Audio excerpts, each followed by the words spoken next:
जय श्री कृष्णा, राधे राधे।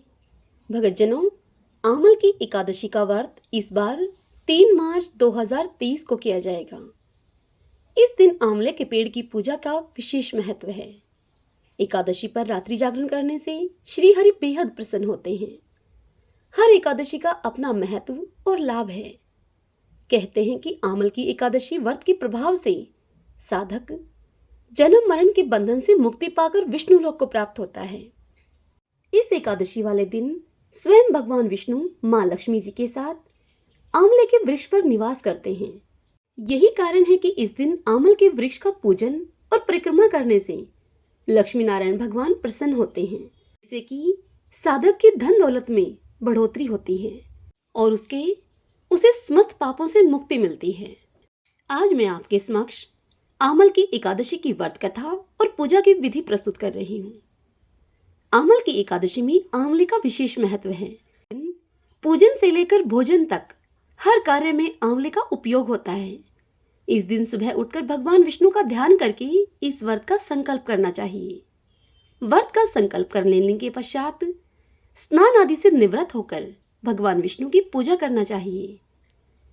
घी का दीपक जलाकर विष्णु सहस्रनाम का पाठ करें। पूजा के बाद आंवले के वृक्ष के नीचे एक कलश स्थापित करना चाहिए। अगर आंवले का वृक्ष उपलब्ध नहीं हो तो आंवले का फल भगवान विष्णु को प्रसाद के स्वरूप अर्पित करें। आंवले के वृक्ष का धूप, दीप, चंदन, रोली, पुष्प, अक्षत आदि से पूजन करके उसके नीचे किसी गरीब व्यक्ति को अथवा जरूरतमंद व्यक्ति को, यदि यह भी ना मिले तो ब्राह्मण को भोजन कराना चाहिए। इसके पश्चात अगले दिन यानी कि द्वादशी को स्नान करके भगवान विष्णु के पूजन के पश्चात उसी व्यक्ति को जिसे भोजन करवाया था आपने पहले दिन, उसी को ही वह कलश, वस्त्र और आंवले आदि दान कर देना चाहिए। इसके बाद भोजन ग्रहण करके अपने उपवास को खोलना चाहिए। भगतजनों, अब आपको एक ऐसा उपाय बताती हूँ जिससे कि जिस किसी भी व्यक्ति अर्थात लड़का या लड़की के विवाह में अड़चने आ रही हों तो इस व्रत के प्रभाव से वह अड़चने दूर हो सकती हैं। इस प्रकार से पूजा करने से इस दिन एकादशी के दिन पीले वस्त्र बिछाकर उस पर आंवले रखें। आंवले पर लाल सिंदूर लगाएं, पेड़ा चढ़ाएं, धूप दीप दिखाकर आंवले की पूजा करें। ओम नमो भगवते वासुदेवाय इस मंत्र से इस दिन 1000 बार जप करें। पूजन के पश्चात दूसरे दिन पीले वस्त्र में लपेटकर इन आंवलों को अपनी तिजोरी में रख दें। आपकी हर कामना पूर्ण होगी, आपके कार्यों में आ रही अड़चनें दूर होंगी। भगतजनों, यह तो थी आंवल की एकादशी की पूजा विधि। आइए अब इस व्रत की कथा को सुनते हैं। सब बोलिए विष्णु भगवान की जय। ओम नमो भगवते वासुदेवाय। एक समय महाराज युधिष्ठिर ने भगवान श्री कृष्ण से पूछा कि हे केशव, फागुन शुक्ल पक्ष की एकादशी का नाम और महात्म्य बताने की आप कृपा कीजिए। तब भगवान श्री कृष्ण उनसे बोले कि हे महाभाग धर्मनंदन, सुनो, तुम्हें इस समय वह प्रसंग मैं सुनाता हूँ जिसे राजा मानधाता के पूछने पर महात्मा वशिष्ठ जी ने उनसे कहा था। फागुन शुक्ल पक्ष की एकादशी का नाम आमल की है। इसका पवित्र व्रत विष्णु लोक की प्राप्ति कराने वाला है। तब मानधाता जी ने उनसे पूछा कि हे द्विजश्रेष्ठ, यह आमल की कब उत्पन्न हुई, यह मुझे बताइए। यह सुनकर वशिष्ठ जी ने मानधाता जी से कहा कि हे महाभाग, सुनो, पृथ्वी पर आमल की उत्पत्ति किस प्रकार से हुई वह बताता हूँ। आमल की महान वृक्ष है जो सब पापों का नाश करने वाला है। भगवान विष्णु के थूकने पर उनके मुख से चंद्रमा के समान कांतिमान एक बिंदु प्रकट हुआ। वह बिंदु पृथ्वी पर गिरा। उसी से आमल की अर्थात आंवले का महान वृक्ष उत्पन्न हुआ। यह सभी वृक्षों का आदिभूत कहलाता है। इसी समय समस्त प्रजा की सृष्टि करने के लिए भगवान ने ब्रह्मा जी को उत्पन्न किया। उन्हीं से इन प्रजाओं की सृष्टि हुई। देवता, दानव, गंधर्व, यक्ष, राक्षस, नाग और निर्मल अंतःकरण वाले महर्षियों को ब्रह्मा जी ने जन्म दिया। उनमें से देवता और ऋषि उस स्थान पर आए जहां पर विष्णु प्रिया आमलकी का वृक्ष था। हे महाभाग, उसे देखकर देवताओं को बड़ा विस्मय हुआ। वे एक दूसरे पर दृष्टिपात करते हुए उत्कंठा पूर्वक उस वृक्ष की ओर देखने लगे और खड़े खड़े यह सोचने लगे कि प्लक्ष अर्थात पाकड़ आदि का वृक्ष तो पूर्व कल्प की ही भांति है, जो सब के सब हमारे परिचित हैं, किंतु इस वृक्ष को हम नहीं जानते। उन्हें इस प्रकार चिंता करते हुए देखकर एक आकाशवाणी हुई। आकाशवाणी ने कहा कि हे महर्षियों, यह सर्वश्रेष्ठ आमलकी का वृक्ष है, जो विष्णु जी को प्रिय है। इसके स्मरण मात्र से गौदान का फल मिलता है, स्पर्श करने मात्र से दुगना और फल भक्षण करने मात्र से तिगुना पुण्य प्राप्त होता है। इसलिए सदा प्रयत्न पूर्वक आमलकी का सेवन करना चाहिए। यह वृक्ष सब पापों को हरने वाला वैष्णव वृक्ष बताया गया है। इसके मूल में विष्णु, उसके ऊपर ब्रह्मा, स्कंद में परमेश्वर भगवान रुद्र, शाखाओं में मुनि, टहनियों में देवता, पत्तों में वसु, फूलों में मरुदगण तथा फलों में समस्त प्रजापति वास करते हैं। आमल की सर्वदेवमयी बताई गई है, अतः विष्णु भगत पुरुषों के लिए यह परम पूज्य है। यह सुनकर ऋषि बोले, अव्यक्त स्वरूप से बोलने वाले हे महापुरुष, हम लोग आपको क्या समझें? आप कौन हैं? देवता हैं या कोई और? हमें ठीक ठीक बतलाइए। तब फिर से आकाशवाणी हुई, जो संपूर्ण भूतों के कर्ता और समस्त भुवनों के सृष्टा हैं, जिन्हें विद्वान पुरुष भी कठिनता से देख पाते हैं, वही सनातन विष्णु हूं मैं। देवादिदेव भगवान विष्णु का कथन सुनकर उन ब्रह्मा कुमार महर्षियों के नेत्र आश्चर्य से चकित हो उठे। उन्हें बड़ा विस्मय हुआ। वे आदि अंत रहित भगवान की स्तुति करने लगे। ऋषि बोले, हे संपूर्ण भूतों के आत्मभूत, आत्मा एवं परमात्मा को नमस्कार है। अपनी महिमा से कभी च्युत न होने वाले अच्युत को नित्य प्रणाम है। अंतर रहित परमेश्वर को बारंबार प्रणाम है। हे दामोदर, कवि, सर्वज्ञ और यज्ञेश्वर को नमस्कार है। हे मायापते, आपको प्रणाम है। आप विश्व के स्वामी हैं, आपको नमस्कार है। ऋषियों के इस प्रकार स्तुति करने पर भगवान श्री हरि संतुष्ट हुए और उनसे बोले कि महर्षियों, तुम्हें कौन सा अभिष्ट वर प्रदान करूं? तब ऋषि उनसे बोले कि भगवान, यदि आप संतुष्ट हैं तो हम लोगों के हित के लिए कोई ऐसा व्रत बतलाइए जो स्वर्ग और मोक्ष रूपी फल को प्रदान करने वाला हो। यह सुनकर श्री विष्णु भगवान उनसे बोले कि महर्षियों, फागुन शुक्ल पक्ष में यदि पुष्य नक्षत्र से युक्त द्वादशी हो तो वह महान पुण्य को देने वाली और बड़े बड़े पातकों का नाश करने वाली होती है। हे द्विजवरों, उसमें जो विशेष कर्तव्य है तुम उसको सुनो। आमल की एकादशी में आंवले के वृक्ष के पास जाकर वहां रात्रि में जागरण करना चाहिए। इससे मनुष्य सब पापों से छूट जाता है और सहस्त्र गौदान का फल प्राप्त करता है। हे विप्रगण, यह व्रतों में उत्तम व्रत है जिसे मैंने तुम लोगों को बतलाया है। यह सुनकर सभी ऋषि कहने लगे कि भगवान, इस व्रत की विधि बतलाइए, यह कैसे पूर्ण होता है? इसके देवता, नमस्कार और मंत्र कौन कौन से बताए गए हैं? उस समय स्नान और दान कैसे किया जाता है? पूजन की कौन सी विधि है और उसके लिए मंत्र क्या है? इन सब बातों का यथार्थ रूप से आप हमसे वर्णन कीजिए। यह सुनकर भगवान विष्णु ने उनसे कहा कि हे द्विजवरों, इस व्रत की जो उत्तम विधि है तुम उसका श्रवण करो। एकादशी को प्रातःकाल दंत धावन करके यह संकल्प करें कि हे पुंडरीकाक्ष, हे अच्युत, मैं एकादशी को निराहार रहकर दूसरे दिन भोजन करूंगा। आप मुझे शरण में रखें। ऐसा नियम लेने के बाद पतित, चोर, पाखंडी, दुराचारी, मर्यादा भंग करने वाले और गुरु पत्नीगामी मनुष्यों से वार्तालाप न करें। अपने मन को वश में रखते हुए नदी में, पोखरे में, कुएं पर अथवा घर में ही स्नान कर लें। स्नान के पहले शरीर में मिट्टी लगाएं और कहें कि हे वसुंधरे, तुम्हारे ऊपर अश्व और रथ चला करते हैं तथा वामन अवतार के समय भगवान विष्णु ने भी तुम्हें अपने पैरों से नापा था। हे मर्तिके, मैंने करोड़ों जन्मों में जो पाप किए हैं, मेरे उन सब पापों को तुम हर लो। तत्पश्चात हाथ जोड़कर इस प्रकार कहें, जल की अधिष्ठात्री देवी, हे माता हैं, तुम संपूर्ण भूतों के लिए जीवन हो। वही जीवन जो स्वेदज और उद्भिद जाति के जीवों का भी रक्षक है। तुम रसों की स्वामिनी हो, तुम्हें नमस्कार है। आज मैं संपूर्ण तीर्थों, कुंडों, झरनों, नदियों और देव संबंधी सरोवरों में स्नान कर चुका हूँ। मेरा यह स्नान उक्त सभी स्नानों का फल देने वाला हो। विद्वान पुरुष को चाहिए कि वह परशुराम जी की सोने की प्रतिमा बनवाए। प्रतिमा अपनी शक्ति और धन के अनुसार 1 या आधे माह से स्वर्ण की होनी चाहिए। स्नान के पश्चात घर आकर पूजा और हवन करें।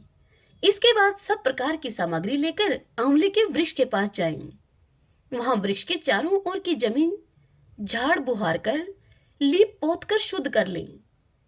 शुद्ध की हुई भूमि में मंत्र पाठ पूर्वक जल से भरे हुए नवीन कलश की स्थापना करें। कलश में पंचरत्न और दिव्य गंध आदि छोड़ दें। श्वेत चंदन से ही उसको चर्चित करें। उस कलश के कंठ में फूल की माला पहनाएं। सब प्रकार के धूप की सुगंध फैलाएं। जलते हुए दीपकों की श्रेणी सजाकर रखें। तात्पर्य यह है कि एक ओर से सुंदर एवं मनोहर दृश्य उपस्थित करें। पूजा के लिए नवीन छाता, जूता और वस्त्र भी मंगवा कर रखें। कलश के ऊपर एक पात्र रखकर उसे दिव्य लाजों अर्थात खिलों से भर दें। फिर उसके ऊपर स्वर्ण में परशुराम जी की स्थापना करें। विशोकाय नमः इस प्रकार कहकर परशुराम जी के चरणों की, विश्व रूपणे नमः इस प्रकार से दोनों घुटनों की, उग्राय नमः इस प्रकार से कहकर दोनों जांघों की, दामोदराय नमः कटी भाग की, पद्मनाभाय नमः यह कहकर उनके उदर की पूजा करें।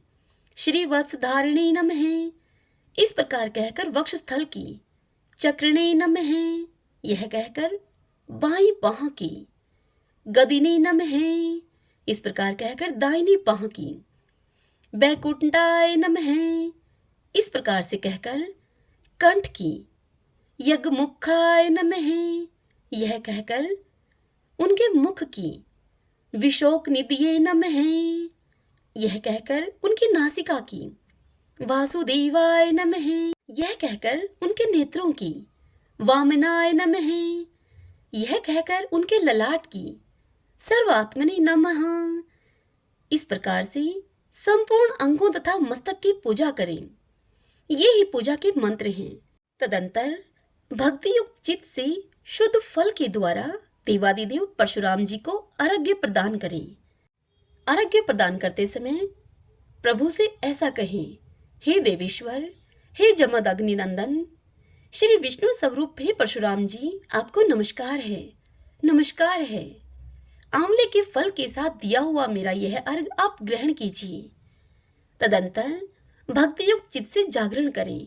नृत्य, संगीत, वाद, धार्मिक उपाख्यान तथा श्री विष्णु संबंधनी कथा वार्ता आदि के द्वारा वह रात्रि व्यतीत करें।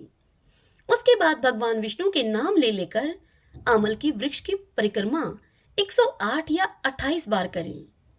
फिर सवेरा होने पर श्रीहरि की आरती करें। ब्राह्मण की पूजा करके वहां की सब सामग्री उसे निवेदन कर दें। परशुराम जी का कलश, 2 वस्त्र, जूता आदि सभी वस्तुएं दान कर दें और यह भावना करें कि परशुराम जी के स्वरूप में भगवान विष्णु मुझ पर प्रसन्न हो। तत्पश्चात आमलकी का स्पर्श करके उसकी प्रदक्षिणा करें और स्नान करने के बाद विधि पूर्वक ब्राह्मणों को भोजन कराएं। तदंतर कुटुंबियों के साथ बैठकर स्वयं भी भोजन करें। ऐसा करने से जो पुण्य होता है वह सब बतलाता हूं तुम्हें, सुनो। संपूर्ण तीर्थों के सेवन से जो पुण्य प्राप्त होता है तथा सब प्रकार के दान देने से जो फल मिलता है वह सब उपयुक्त विधि के पालन से सुलभ होता है। समस्त यज्ञों की अपेक्षा अधिक फल मिलता है, इसमें तनिक भी संदेह नहीं है। यह व्रत सब व्रतों में उत्तम है, जिसका मैंने तुमसे पूरा पूरा वर्णन किया है।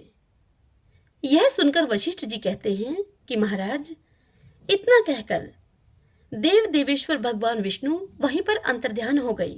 तत्पश्चात उन समस्त महर्षियों ने उक्त व्रत का पूर्ण रूप से पालन किया। हे नृपश्रेष्ठ, इसी प्रकार तुम्हें भी इस व्रत का अनुष्ठान इस विधि पूर्वक करना चाहिए। अब मैं तुम्हें इसकी एक अत्यंत प्राचीन कथा है वह सुनाता हूँ। अतः तुम इसे ध्यानपूर्वक सुनो। प्राचीन काल में वैदिक नाम का एक नगर था, जहां पर चंद्रवंशी राजा चैत्ररथा का राज्य था। उसके शासन में चारों तरफ ब्राह्मण, वैश्य, क्षत्रिय और शूद्र सब मिलजुल कर रहते थे। सर्वत्र शांति थी, जनता भी धर्मपरायणा थी। वहां नास्तिक और दुराचारी कोई भी नहीं था, न ही कोई गरीब अथवा दुखी था। उस नगरी के सभी निवासी विष्णु भगत थे। वहां के सभी निवासी बाल, युवा एवं वृद्ध एकादशी का उपवास किया करते थे। एक समय फागुन माह के शुक्ल पक्ष की आमल की एकादशी का आगमन हुआ, तो समस्त प्रजाजनों ने प्रसन्नता पूर्वक इस एकादशी का उपवास किया। नरेश ने प्रजा सहित मंदिर में आकर कुंभ स्थापित करवाकर विधि पूर्वक धात्री माता का पूजन करने लगा। वे सब देवी की स्तुति करने लगे और बोले, हे धात्री देवी, तुम ब्रह्मा हो, ब्रह्मा से उत्पन्न हो, सब पापों का विनाश करने वाली हो। तुमको हमारा नमन है। हमारी भेंट ग्रहण करके हमें तुम कृतार्थ करो। तुम श्री रामचंद्र जी के द्वारा पूजनीय हो, अतः मेरी प्रार्थना तुम स्वीकार करो और मेरे समस्त पापों को तुम नष्ट करो। वहां पर देव मंदिर में सभी ने रात्रि जागरण किया। ठीक उसी वक्त वहां एक शिकारी आया, जो दुराचारी, महापापी तथा अपने परिवार का पालन करने के लिए जीव हिंसा किया करता था। उस समय वह अत्यंत बेचैन तथा भूख और प्यास से व्याकुल था।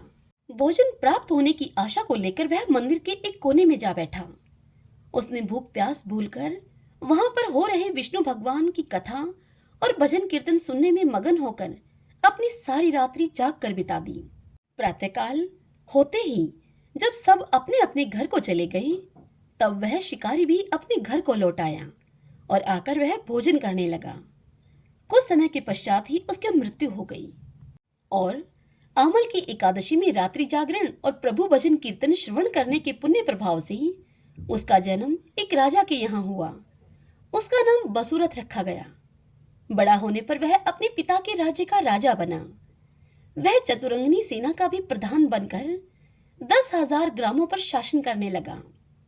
वह सूर्य के समान तेजस्वी, चंद्रमा के समान कांतिवान, धन धान्य से परिपूर्ण था।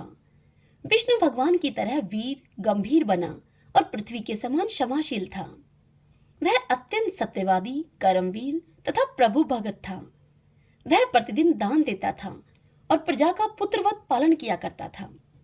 एक दिन नरेश जब जंगल में शिकार करने के लिए गया, तो दैव योग से वह रास्ता भूलकर इधर उधर भटकने लगा।